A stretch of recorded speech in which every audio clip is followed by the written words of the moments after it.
جو شخص نماز کے بعد 33 مرتبہ سبحان اللہ، 33 مرتبہ الحمدللہ، 34 مرتبہ اللہ اکبر کہہ دیتا ہے، اسے ملتا کیا ہے؟ 5 انعام ملتے ہیں۔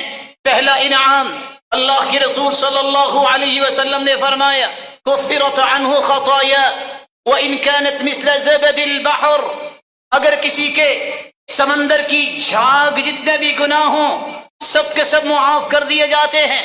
4 دوسرے انعام کیا ہے؟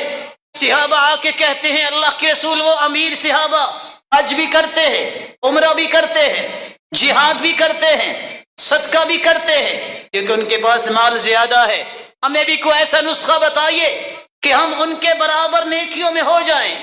اللہ کے رسول نے فرمایا نماز کے بعد 33 مرتبہ سبحان اللہ الحمدللہ اللہ اکبر کہو گے، جو درجہ حج کا انہیں ملتا ہے تمہیں بھی ملے گا، جو عمرے کا اور جہاد اور صدقے کا انہیں ملتا ہے تمہیں بھی اللہ عطا کریں گے۔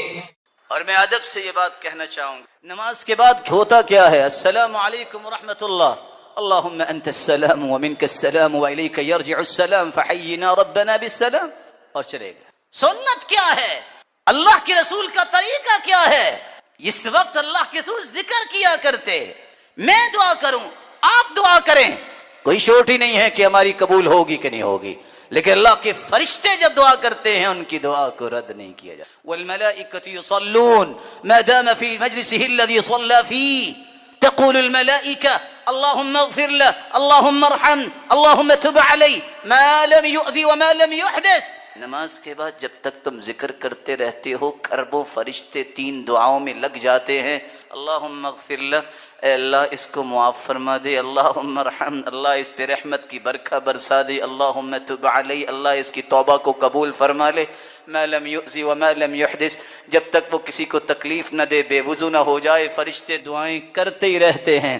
اور اگر آپ فرض نماز کے بعد تم آیت الکرسی پڑھ لو، من قرأ آیت الکرسی دبر کل صلاة مکتوبہ لم یمنعہ من دخول الجنة الا ان یموت، جو فرض نماز کے بعد آیت الکرسی پڑھ لے اس کے اور جنت کے درمیان ایک ہی دیوار حائل ہے، وہ موت کی دیوار ہے، جس دن آنکھیں بند ہوگی یہ جنتی مہمان ہوگا۔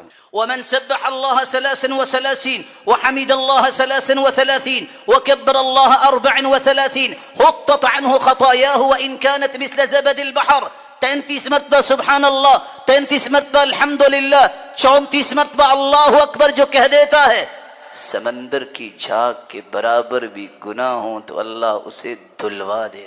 دعا کی 2 قسمیں ہیں، ایک یہ ہے کہ دعا کرنا، ایک ہے دعائے التجا اور دعائے ذکر، اور اللہ کے رسول کا فرمان ہے جو میرے ذکر میں مشغول رہتا ہے میں اسے وہ عطا کرتا ہوں جو دعا کرنے والے کو بھی۔ کاش کسی کو اللہ کے ذکر کی اہمیت پتہ چل جائے تو کبھی بھی اس ذکر کو چھوڑے نہ۔ میں آپ سے بھی ادباً گزارش کروں گا، اللہ ذوالجلال آپ سب کو جنت الفردوس میں جمع فرمائے۔ نماز کے بعد گنتی کے 4-5 منٹ ہوتے ہیں، بیٹھ کے اللہ کا ذکر کی۔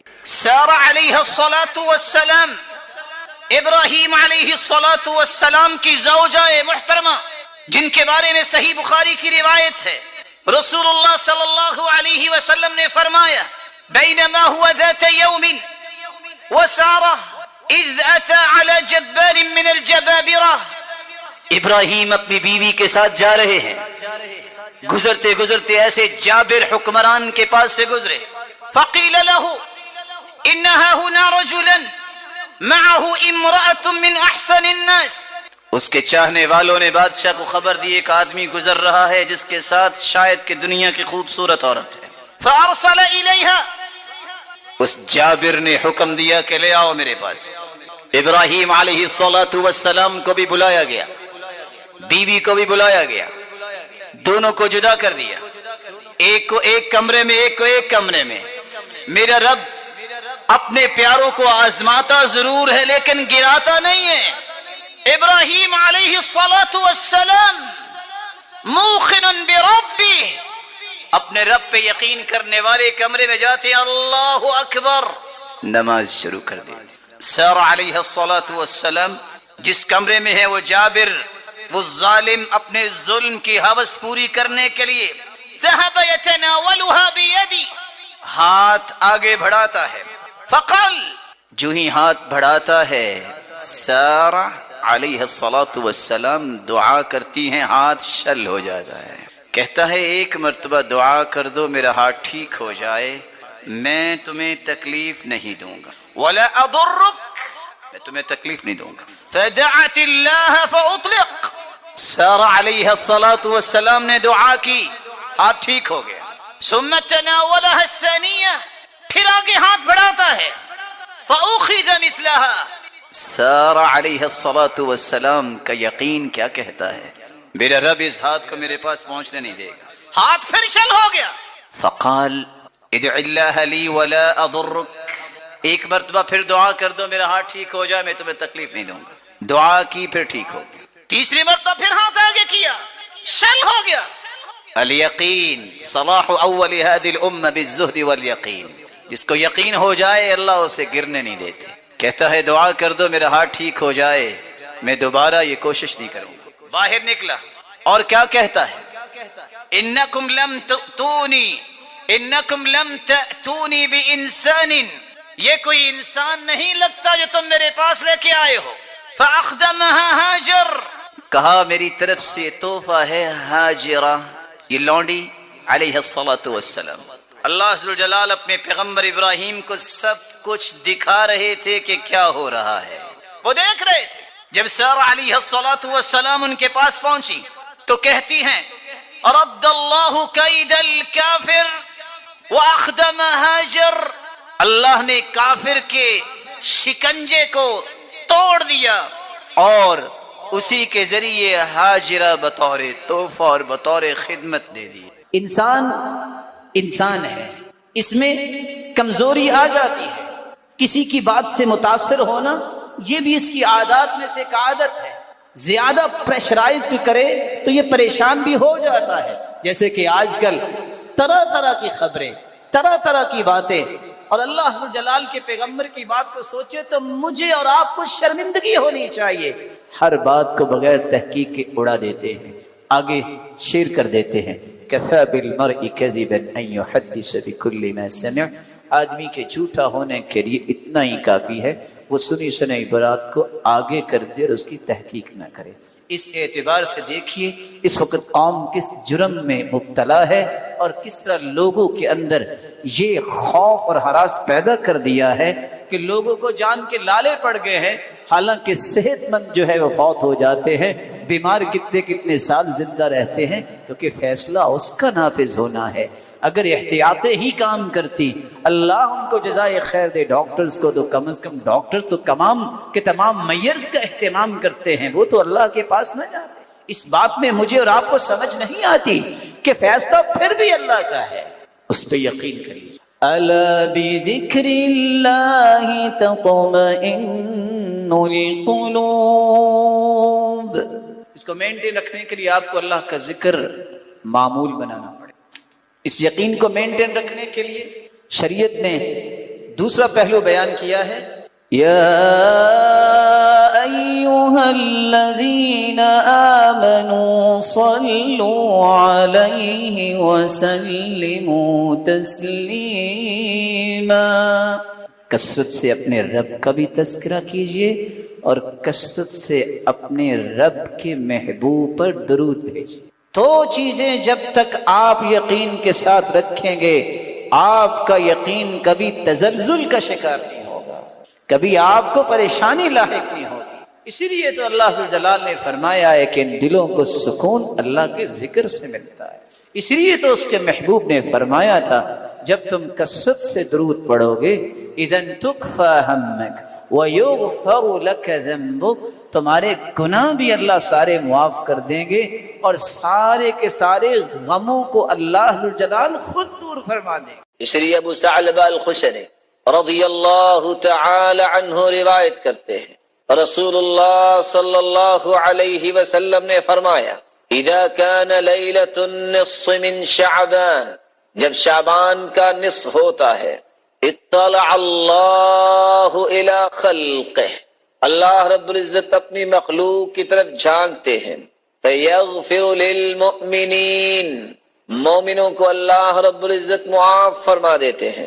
ویملی للکافرین، اور کافروں کو مہلت دے دیتے ہیں. وَيَدَعُ أَهْلَ الْحِقْدِ بِحِقْدِهِمْ حَتَّى يَدَعُوهُ، اور جن لوگوں کے دل میں کسی کے بارے میں حسد ہوتا ہے، حقد ہوتا ہے، بغض و عداوت ہوتی ہے، تو اللہ رب العزت ان کو چھوڑ دیتے ہیں، ان کے نامہ اعمال کو دیکھنا پسند نہیں کرتے، اور ان کے بارے میں بخشش کا فیصلہ بھی نہیں ہوتا۔ بلکہ رسول اللہ صلی اللہ علیہ وسلم نے فرمایا فَيَغْفِرْ لِجَمِيعِ خَلْقِهِ إِلَّا لِمُشْرِكٍ أَوْ مُشَاحٍ، اللہ رب العزت ہر ایک کو معاف فرما دیتے ہیں، مشرک کو معاف نہیں کرتے، مشاحن کو معاف نہیں کرتے۔ مشاحن وہ شخص جس کے دل میں کسی شخص کے بارے میں بغض ہے، عداوت ہے، تعصب ہے، حسد ہے، ایسے شخص کو اللہ معاف نہیں کرتے۔ سال کے اندر بہت سارے ایسے مواسم رکھے ہیں جن میں متقی اپنے تقوی کی تجارت کو فروغ دیتے ہیں اور مومن اپنے ایمان کی تجارت کو بڑھاتے ہیں۔ ان میں سے ایک تجارتی موسم رمضان مبارک کا بھی آنے والا ہے۔ اس مہینے کے لیے رسول اللہ صلی اللہ علیہ وسلم نے جو امت کو رہنمائی دی، آپ صلی اللہ علیہ وآلہ وسلم نے شعبان کے اندر روزے رکھے۔ کیوں روزے رکھے؟ طبیعت کو اس بات پہ مائل کرنے کے لیے 15 شعبان تک روزے رکھنا کہ میں نے اس کے بعد یہ پریکٹس کرنے کے بعد رمضان المبارک میں داخل ہونا ہے، اور وہ اس خوشی کے ساتھ میں داخل ہوں، کسی قسم کی کوئی قلق اور بوجھ نہ ہو، اس راحت کے ساتھ میں اس مہینے میں داخل ہوں کہ یہ مجھ پہ فرض ہے، اور شاید کہ میری زندگی کے سب سے خوبصورت لمحات وہ ہوں گے جن لمحات میں نے روزہ رکھا ہو۔ قرآن و حدیث کے دلائل کو دیکھا جائے تو یہ گنتی کے چند اعمال ہیں جن کے بارے میں اللہ ذوالجلال نے فرشتوں کو حکم دیا ہے کہ آپ ان کا اجر لکھ ہی نہیں سکتے۔ الصوم لی وانا اجزی بہ، بس یہ لکھ دو کہ روزہ رکھا۔ فرشتوں کے پاس کیلکولیشن کا کتنا بڑا نظام ہے، وہ کیلکولیٹ ہی نہیں کر سکتے کہ اللہ ذوالجلال روزے کا اجر کتنا دیں گے، اس لیے اللہ ذوالجلال نے فرمایا کہ الصوم لی وانا اجزی بہ، بس یہ لکھ دو کہ روزہ میرے لیے ہے اور اس کا اجر بھی میں اپنی شان اور عظمت کے مطابق ہی دوں۔ اس کی ایک جھلک حدیث نے بیان کی ہے جو صحیح بخاری اور صحیح مسلم کی روایت ہے، ما من عبد يصوم يوما في سبيل الله إلا بعد الله بذلك اليوم وجهه عن النار 70 خريفا۔ یہ روشن چہرے پڑھے لکھے ہیں، اگر 70 سال سفر کیا جائے 120 گھنٹے 120 میل کی رفتار سے بھی تو کتنا سفر بنے گا؟ ایک روزہ، اور وہ بھی نفلی روزہ اللہ کی راہ میں کوئی رکھتا ہے تو 70 سال میں جتنا سفر ہوتا ہے رب تعالیٰ اس انسان کو جہنم سے اتنا دور کر دیں۔ اگر نفلی روزے کی یہ شان ہے جو صحیح بخاری اور مسلم کی روایت بتا رہی ہے، تو اللہ جلال نے اس فرض روزے کا انعام کتنا رکھا ہوگا۔ اس لیے جب صحابی ابو امامہ رضی اللہ تعالی عنہ نے سوال کیا تھا کہ مجھے کوئی وصیت کیجیے، فرمایا علیک بالصوم فإنہ لا مثل لہ، تم روزہ رکھا کرو، اس کے مثل کوئی عمل نہیں۔ لیکن یہ رمضان پہلا رمضان نہیں ہے جو ہماری زندگی میں آئے گا، کتنے یہ مبارک مہینے آئے، لیکن ان مہینوں سے میں نے فائدہ کتنا لیا، اور میرا فائدہ لینے کے سامنے رکاوٹیں، ہرڈلز اور کتنی مشکلات آئیں، میں نے اس کو کبھی امیجن نہیں کیا۔ میں چاہوں گا کہ اس ضمن میں آپ کی خدمت میں 5 گزارشیں رکھوں کہ آپ زندگی کے کسی بھی مہینے میں ہیں، یہ 5 چیزیں آپ کے ساتھ رہنی چاہیے۔ اگر آپ سمجھتے ہیں کہ زندگی کا ہر لمحہ اللہ جلال کے یہاں پسندیدہ بن جائے، تو آپ جب تک ان 5 چیزوں کو اپنے ساتھ نہیں رکھتے، یہ زندگی کے ایام گزرتے جا رہے ہیں، رمضان آتا بھی ہے اور مکمل بھی ہو جاتا ہے، آئندہ سال پھر آتا ہے۔ یہ تو اللہ کی رحمت اور نعمت جاری و ساری ہے۔ سوال یہ ہے ماذا استفدنا من هذا الشهر الفضیل، اس فضیلت والے مبارک مہینے سے ہم نے فائدہ کیا لیا؟ اگر آپ زندگی کے لمحات کو صحیح استعمال کرنا چاہتے ہیں تو سب سے پہلی گزارش یہ جب تک آپ اپنی نیت کو خالص نہیں کرتے کہ میں نے رب کی رضا حاصل کرنی ہے، مجھے اللہ ذوالجلال کی خوشنودی چاہیے، بس وہ مجھ سے راضی ہو جائے، اس وقت تک بڑی سے بڑی عبادت بھی آپ بجا لاتے ہیں، وہ اللہ کے ہاں اس کا کوئی ویٹیج اور وزن نہیں ہے۔ ان اللہ لا يقبل من العمل الا ما كان له خالصا وابتغي به وجهه، اللہ ذوالجلال صرف وہ عمل قبول کرتے ہیں جو خالص اس کی رضا کے لیے کیا جائے۔ دنیا کے اندر کاروبار کرنے والے 50-50، 60-40، 70-30 اپنی پسند کی ریشو رکھ کے کاروبار کرتے ہیں، لیکن جب حساب کرتے ہیں ایک پیسہ نہیں چھوڑتے۔ عبادت اتنی حساس ہے کہ اگر 99% آپ نے اللہ کے لیے عبادت کی ہو اور 1% لوگوں کے لیے کہ لوگ بھی واہ واہ کریں، لوگ مجھے اپریشیٹ کریں، تو اللہ ذوالجلال قیامت کو فرمائیں گے ترکتہ وشرکہ، میں نے اپنے 99% بھی چھوڑے جس کے لیے تم نے 1% عبادت کی تھی، فلیطلب ثوابہ من عندی، آج بدلہ اسی سے جا کے لے لو۔ اس قدر خسارے کی بات ہے۔ اور جرجانی رحمہ اللہ سے جب کسی نے پوچھا تھا کہ اخلاص ہے کیا، وہ کہا کرتے تھے اللہ تطلب لعملک شاہدا غیر اللہ، دنیا میں سب سے زیادہ ریلائبل کام وہ ہوتا ہے جس کے گواہ ہوں۔ اللہ ذوالجلال کے ہاں سب سے ریلائبل کام وہ ہے جس میں اللہ کے سوا کوئی گواہ نہ ہو۔ یہ شعور جب انسان کو آتا ہے، بات کرتے وقت، عمل کرتے وقت، نیکی کرتے وقت، عمل صالح اختیار کرتے وقت، میں کس کے لیے کر رہا ہوں؟ مجھے تو رب کی رضا چاہیے، میرے مالک تو راضی ہو جانا، میرے مالک اپنی رضا کے لیے اسے خاص کر لینا۔ یہ شعور اگر بیدار ہو جائے تو اس سے قیمتی انسان روئے زمین پہ کوئی نہیں۔ نو ڈاؤٹ کہ جہاد کتنا عظیم کام ہے۔ شریعت نے جو 2-3 باتیں بیان کی ہیں جن کا وزن میں اور آپ نہیں کر سکتے۔ پہلی بات ذروۃ سنامہ الجہاد، یہ معمولی بات نہیں، اسلام کی کوہان اور بلندی اور چوٹی جہاد ہے۔ باب من ابواب الجنہ یذہب اللہ بہ الہم والغم، یہ جنت کے دروازوں میں سے ایک دروازہ ہے، اس لیے فرمایا نا من لم یغدو ولم یحدث بہ نفسہ مات علی شعبۃ من النفاق۔ نیت بھی خالص ہے، ہیں بھی صحابہ، رکھا بھی روزہ ہوا ہے، تمنا یہ ہے کہ روزہ نبھانا، کیا اس سے خوبصورت نیت ہو سکتی؟ فلما بلغ قراع الغمیم، جب قراع غمیم جگہ پہ پہنچے، فاخبر رسول اللہ صلی اللہ علیہ وسلم، اللہ کے رسول صلی اللہ علیہ وسلم کو اس بات کی خبر دی گئی کہ ان بعض الناس، کہ بعض لوگوں نے روزہ رکھا ہے۔ آپ نے کیا فرمایا؟ اولئک العصاة، اولئک العصاة، یہ گنہگار ہیں، یہ گنہگار ہیں جنہوں نے روزہ نہیں چھوڑا۔ صحابی ہو، کمال کی نیت ہو، روزہ ہو، جب اللہ کے رسول صلی اللہ علیہ وسلم کی بات آ جائے، نیت بھی خالص ہے اور معمولی سی تاخیر ہوئی تو کیا کہا؟ گنہگار ہیں۔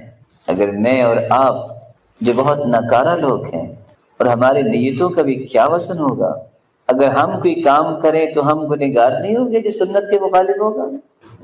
یہ شبہ بھی زائل ہونا چاہیے ذہن میں، فلاں تو بڑا قداور شخص ہے، اس کا تو بڑا ویٹیج ہے۔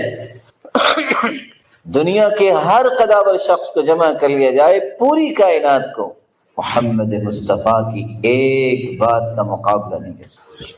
سیدنا عبداللہ ابن عباس رضی اللہ تعالی عنہ کے پاس ایک شخص نے کہا کہ سیدنا ابو بکر یہ کہتے ہیں، اور سیدنا عبداللہ ابن عباس نے کہا اللہ کے رسول یہ کہتے ہیں۔ مقابلے میں کون ہے؟ وہ ہستی جس کے بارے میں اللہ کے رسول نے خود فرمایا تھا میں نے دنیا میں ہر ایک کے احسانات کا بدلہ دے دیا ہے، لیکن ابو بکر کے احسانات کا بدلہ قیامت کو میرا رب دے گا۔ لیکن اس ہستی کی بات بھی جب اللہ کے رسول کے مقابلے میں آئی تو عبداللہ ابن عباس رضی اللہ تعالی عنہ کہنے لگے خشیت ان تنزل علیکم حجارۃ من السماء، مجھے خوف آ رہا ہے کہیں تم پہ پتھروں کی بارش نہ ہو جائے۔ جب نبی کے مقابلے میں صدیق کی بات پیش کر رہے ہیں، دیانتداری سے بتائیے، پوری دنیا کے اسکالرز اور ڈاکٹر جمع ہو جائیں، صدیق کی کسی ایک بات کا مقابلہ کر سکتے ہیں؟ افضل الامت بعد نبیہا ابو بکر، اس امت میں سب سے اعلیٰ جو ہے اللہ کے نبی کے بعد وہ سیدنا ابو بکر۔ تیسری گزارش جو میں آپ کے سامنے رکھنا چاہوں گا، جو میرے اور آپ کے عمل میں بس اوقات رکاوٹ بن جاتا ہے، میرے بھائی، میرے محترم، میرے مکرم، کسی ملک کے دستور کی کوئی حیثیت ہوتی ہے۔ مسلمان کے لیے جو دستور ہے وہ اللہ نے وحی کے ذریعے قرآن بھیجا ہے۔ دستور اور کانسٹیٹیوشن کی ایک ایک شق اور ایک ایک آرٹیکل جو ہے وہ دسیوں مسائل کا حل ہوتا ہے۔ قرآن مجید کی ایک ایک آیت میری اور آپ کی زندگی کو رونق دے سکتی ہے، روشنی دے سکتی ہے۔ ہر روز جب تک میں اور آپ اس دستور کو پڑھتے نہیں ہیں تو زندگی کے اندر چارمنگ آتی نہیں، زندگی کے اندر سکون آتا ہی نہیں، زندگی بارونق بنتی نہیں۔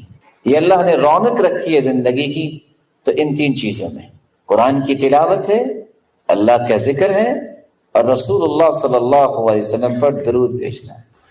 ان تین چیزوں کو جو نعمت سمجھتا ہے، یہ اللہ کے وعدے ہیں کہ اللہ ذو جلال اس بندے کو بھی دنیا کے لیے نعمت ہی بنا دیتے۔